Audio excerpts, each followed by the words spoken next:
एक छोटी सी कहानी है, मैं यहां शेयर करना चाहूंगा। भगवान बुद्ध के पास एक व्यक्ति आता है और वह व्यक्ति कई प्रकार का सवाल पूछता है। बुद्ध उसे कहते हैं कि ऐसा है कि इन सवालों को अभी रखो और मेरे साथ तुम 1 सप्ताह रहो। वह 1 सप्ताह तक बुद्ध के साथ रहता है। बुद्ध हर दिन उपदेश करते रहते हैं और वह उपदेश सुनते सुनते वह ज्ञानी हो जाता है। 7वां दिन जब समाप्त होने वाला होता है तो बुद्ध उससे पूछते हैं कि बताओ तुम्हारा क्या प्रश्न है। वह कहता है हमें उत्तर मिल गया। भगवान बुद्ध की ऐसी शैली थी, जबरदस्ती वो नहीं बताते थे तुम इसे मानो ही। उसे कहते हैं उसे अपने जीवन में उतारो।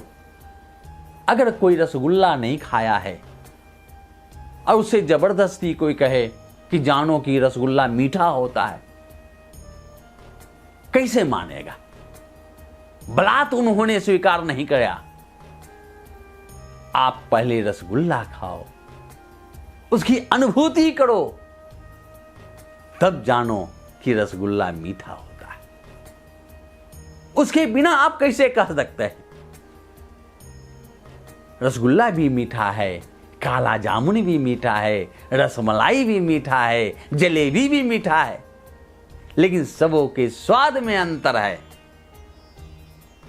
तो बुद्ध का जो धम्म है वह रसमलाई की तरह है। मिठास तो सभी में है, जो चारों खाया है वही बता सकता है कि कौन कैसा था। तो इसलिए बुद्ध कहते हैं पहले उसे अनुभूति के स्तर पर उतारो। अगर तुम्हें अच्छा लगे, अगर लगे यह हमारे जीवन का कल्याण करने वाला है, तब उसे स्वीकार करो।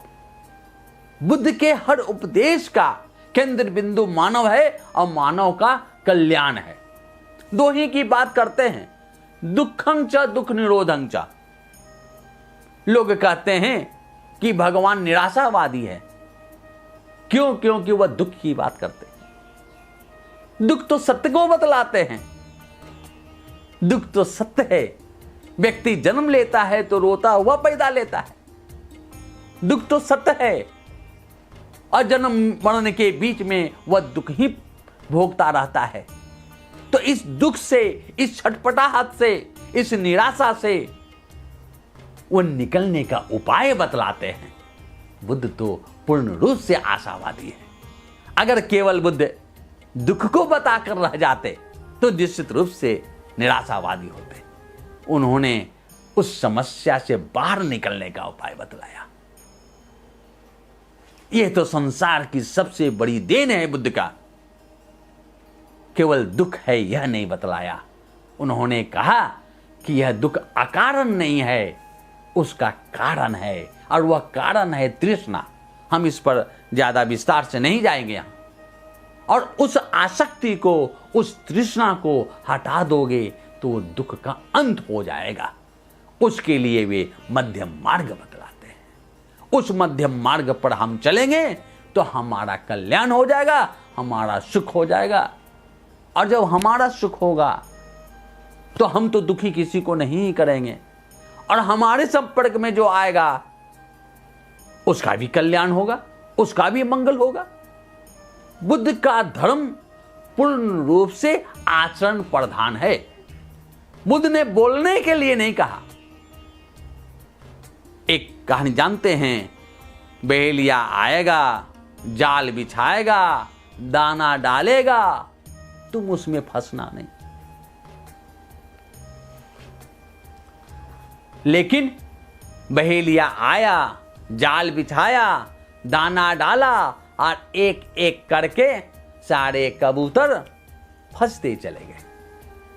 तो उसी तरह से हम सभी लोग जानते हैं एक दिन हमें इस लोक को छोड़कर चले जाना है, लेकिन उसके बावजूद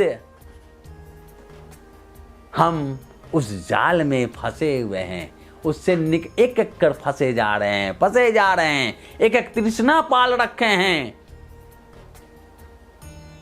पत्नी के प्रति तृष्णा, पुत्र के प्रति तृष्णा, धन के प्रति तृष्णा, यश के प्रति तृष्णा, इतना अहंकार पाल रखे हैं, एक एक कर पाल रखे हैं। और उस जाल में हम खुद मकर जाल में फंसे हुए हैं, फंसते जा रहे हैं। उससे हमें निकलना होगा, मकर जाल को तोड़ना होगा। अब मकर जाल को तोड़ने के लिए बुद्ध ने के विचारों को, बुद्ध को आत्मसात करना होगा। बुद्ध के जो धम्म है उसको अपने जीवन में उतारना होगा। बुद्ध ने कहा बहुत सा ज्ञान की आवश्यकता नहीं, थोड़ा सा ही ज्ञान हो, लेकिन अगर उसे अपने जीवन में उतार लेंगे तो वह हमारे लिए कल्याणकारी हो जाएगा।